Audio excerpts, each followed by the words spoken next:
අද දවසේ මගේ වීඩියෝ එකත් එක්ක සම්බන්ධ වෙන ඔයාලා හැමෝම අයිබෝන් කියලා පිළිගන්නවා. අද දවසේ පාඩමට යන්න කලින් චූටි මතක් කිරීමක් කරලා ඉන්නම් වෙනද වගේම අද දවසේ කවුරු හරි කෙනෙක් අලුතෙන්ම මගේ වීඩියෝ එකත් එක්ක සම්බන්ධ වෙනවා නම් අනිවාර්යයෙන්ම ඔයාලා මගේ කලින් වීඩියෝස් ටික බලලා මේ වීඩියෝ එකත් එක්ක සම්බන්ධ වෙන්න කියලා චූටි ඉල්ලීමක් කරනවා.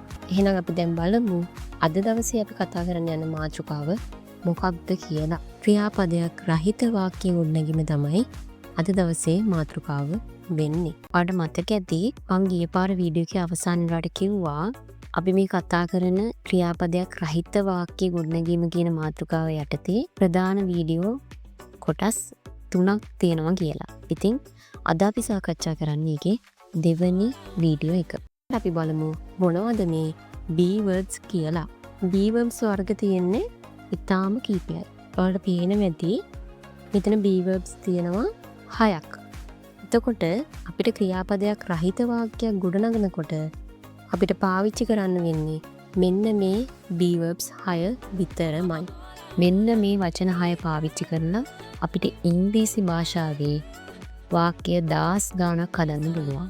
be verbs 6 යොදාගෙන හදනකොට ඔයාලට පුදුම හිතේ ඉංග්‍රීසි භාෂාව මෙච්චර සරල භාෂාවක්ද කියලා. මොකද ඉංග්‍රීසි භාෂාවේ තියෙන්නේ වාක්‍ය රටා දෙකයි, ක්‍රියාපදයක් සහිත සහ ක්‍රියාපදයක් රහිත. ඉතින් මේ වෙනකොට වීඩියෝස් මම මගේ channel එකට අප්ලෝඩ් කරලා තියෙන්නේ 6ක් හෝ 7ක්. ඉතින් ඒ 6ක් හෝ 7ක් හරහා ඔයාලට ඉංග්‍රීසි භාෂාවේ තියෙන ප්‍රධාන වාක්‍ය රටාවක් හුරු කරලා ඉවරයි. ඉතින් ඇත්තටම මම මේකෙන් ප්‍රතිඵල ගත්ත නිසා තමයි ඔයාලට මම මේ ක්‍රමයේ කියලා දෙන්නේ. ඉංග්‍රීසි බැරිම කෙනෙක්ට මේ ක්‍රමය ඉතා සාර්ථක ක්‍රමයක් කියලා ඔයාලට තව ටික දවසක් යනකොට ඔයාලටම තේරුම් ගන්න පුළුවන්කම ලැබේවි. ඉතින් මේ be verbs වාක්‍යයක් අයත් වෙන කාලය සහ ඒ වාක්‍යයේ උක්තයේ ස්වභාවය මත පාවිච්චි කරන be verb එක වෙනස් වෙනවා. ඒ කියන්නේ වාක්‍යයක් වර්තමාන කාලද අනාගත කාලද අතීත කාලද කියන එක සහ උක්තයේ ස්වභාවය. ඒ කියන්නේ උක්ත වෙන පදයේ ඒක වචනද බහුවචනද කියන එක මත වාක්‍යයක් ගොඩනැගීමේදී පාවිච්චි කරන be verb එක වෙනස් වෙනවා. ඉතින් අපි දැන් පොඩි උදාහරණයකින් බලමු කොහොමද අපි වාක්‍යයක් ගොඩනගන්නේ කියලා. ඒ ගුරුවරි යක් කියන උදාහරණය අපි චුට්ටක් අරගෙන බලමු. දැන් මුලින්ම ඔයාලා හිතන්න ඕන මේක ක්‍රියාපදයක් සහිත වාක්‍යයක්ද රහිත වාක්‍යයක්ද සහ මොන කාලයට අයත් වෙන වාක්‍යයක්ද කියන එක. ඔයාලා දන්නවා ඇයි ගුරුවරියක් කියනකොට මේකේ ක්‍රියාපදයක් අන්තර්ගත වෙන්නේ නැහැ. එහෙනම් මේක ක්‍රියාපදයක් රහිත වාක්‍යයක් වෙනවා. ඒ වගේම තමයි මේක ඇවිල්ලා වර්තමාන කාල වාක්‍යයක් වෙනවා. හරි. දැන් අපි බලමු මෙන්න මේ වාක්‍යය උඩ දීලා තියෙන මෙන්න මේ subject, be verb සහ object කියන structure එකට අනුව වාක්‍ය නිවැරදිව නිර්මාණය කරන්නේ කොහොමද කියලා. එතකොට අපි මුලින්ම හොයාගන්න ඕන මොකක්ද මේ වාක්‍යයේ උක්තය කියන එක. ඇය ගුරුවරියක්. ගුරුවරියක් වෙන්නේ කවුද? ඇය. ඇය කියන පදේ තමයි විස්තර කරලා තියෙන්නේ ගුරුවරියක් විදිහට. එහෙනම් මේ වාක්‍යයට අනුව උක්ත පදේ වෙන්නේ ඇය. ඒතර ඇය කියන එකට අපි ඉංග්‍රීසි භාෂාවේදී පාවිච්චි කරනවා she කියන පදය. හරි. දැන් අපි subject එක හොයාගෙන ඉවරයි. අපි be verb එක හොයන්න කලින් අපි මේකේ object එක මොකක්ද කියන එක හඳුනගෙන ඉමු. ඇය කියන උක්තය විස්තර කරන කොටසට අපි කියනවා ආඛ්‍යාතය කියලා. එතකොට ඇය කියන උක්තය විස්තර කරනවා ගුරුවරියක් විදිහට. එහෙනම් ගුරුවරිය කියලා කියන්නේ ආඛ්‍යාතය වෙනවා. ගුරුවරියට අපි ඉංග්‍රීසි භාෂාවේදී ටීචර් කියලා කියනවා. හැබැයි අපි මෙතනදී a teacher කියලා පාවිච්චි කරනවා.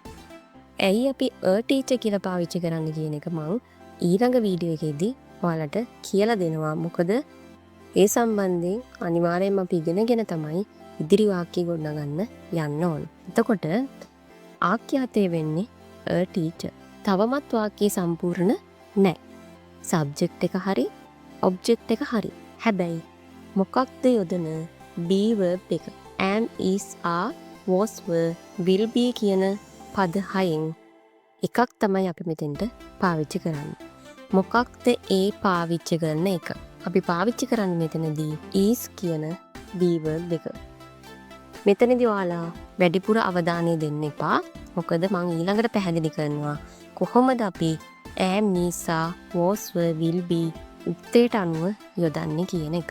එතකොට ඔයාලා දැනට මේ වාක්‍යයක් ගොඩනගීමේ ස්ට්‍රක්චර් එක විතරක් හොඳට අවබෝධ කරගන්න. අනිවාර්යයෙන්ම වාක්‍යයකට subject, be verb සහ object එක තියෙන්න ඕන ක්‍රියාවක් රහිත වාක්‍යයක් ගොඩනගනකොට නම්. එතකොට ඔයාලට හිතෙන්න පුළුවන් ක්‍රියාපදයක් රහිත නම් ක්‍රියාවක් නැහැනේ. ඇයි අපි මෙතනදී verb එකක් යොදන්නේ කියලා. ඇත්තටම ක්‍රියාපදයක් රහිත වාක්‍යයක අපිට හඳුන ගන්න පුළුවන් මට්ටමේ ක්‍රියාපදයක් නැහැ. ඒ කියන්නේ දුවනවා, පයින්නවා, නටනවා, ගයනවා වගේ අපිට හඳුන ගන්න පුළුවන්. අපිට එකපාරට හඳුන ගන්න පුළුවන් විදිහේ ක්‍රියාපදයක් නැහැ. හැබැයි ඉංග්‍රීසි භාෂාවේ ක්‍රියාපදයක් රහිත වාක්‍ය ගොඩනගනකොට අපි subject සහ object එකට අමතරව be verb කියලා verb જાතියක් ඇතුළත් කරනවා. මේ වාක්‍යයට අනුව මෙතනදී යොදන be verb එක වෙන්නේ is කියන එක. හරියට නිවැරදිව මෙන්න මේ ක්‍රියාපදයක් රහිත වර්තමාන කාල වාක්‍ය ගොඩනගනකොට නිවැරදි වාක්‍ය විදිහට අපි ලියන්න ඕන she is a teacher. මේක තමයි grammatically හරිම නිවැරදිම වාක්‍ය වෙන්නේ. කාට හරි ලියන්න පුළුවන් මෙන්න මේ විදිහට. ඇය ගුරුවරියක් කියන එක she teacher කියලා ලියන්න පුළුවන්ද? සම්පූර්ණයෙන්ම වැරදි. මේකෙදී subject එක සහ object එක විතරයි වාක්‍යයේ තියෙන්නේ. she කියන එක සහ teacher කියන එක විතරයි තියෙන්නේ. හැබැයි ඔයාලා මෙතනදී be verb දෙකක් යොදලා නැහැ. එහෙනම් මේ වාක්‍ය සම්පූර්ණයෙන්ම ඉංග්‍රීසි භාෂාවේදී වැරදි වාක්‍යයක් වෙනවා. ඒ නිසා අනිවාර්යෙන් මතක තියාගන්න ඕන ඉංග්‍රීසි භාෂාවේ ක්‍රියාපදයක් රහිත වාක්‍යයක් ගොඩනගනකොට වාක්‍යයට කොටස් තුනක් තියෙනවා. එකක් subject, දෙක be verb, තුන object එක. එතකොට අද දවසේ මම ඔයාලත් එක්ක සාකච්ඡා කරේ be verb සම්බන්ධයෙන්. ඒ කියන්නේ ක්‍රියාපදයක් රහිත වාක්‍ය ගොඩනැගීම කියන 6 වෙනි පාඩමට අදාළව අපි සාකච්ඡා කරන දෙවැනි වීඩියෝ එක. මේ පාඩමේ වීඩියෝස් කොටස් 3කින් තමයි සම්බන්ධ වෙලා තියෙන්නේ. අපි ඊළඟ වීඩියෝ එකේදී සාකච්ඡා කරනවා මේකේ 3 වෙනි කොටස. මේ වීඩියෝ මාලාවේ 3 වෙනි කොටසෙන් හමු වෙන තුරු ඔයාලට සුබ දවසක්.